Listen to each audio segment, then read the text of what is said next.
கரூரில் சீனியர் வழக்கறிஞரை கத்தியால் குத்திவிட்டு 6 லட்சம் ரூபாய் பணம் மற்றும் 5 சவரன் நகை 50 கிராம் தங்க காசினை கொள்ளையடித்துவிட்டு மருத்துவ செலவிற்காக அவருக்கே பணம் வழங்கிய ஜூனியர் கைது செய்யப்பட்டார்.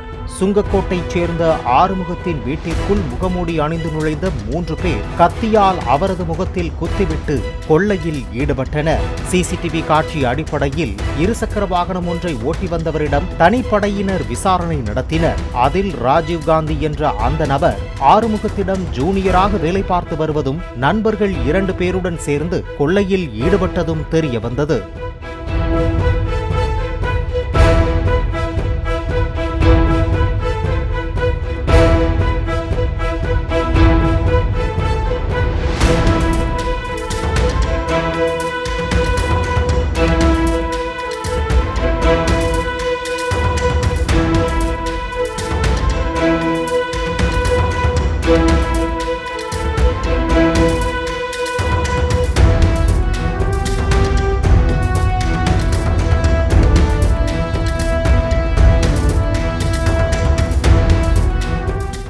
பிளே ஸ்டோர் மற்றும் ஆப் ஸ்டோரில் இருந்து பாலிமர் செயலியை QR கோடு மூலம் பதிவிறக்கம் செய்யுங்கள்.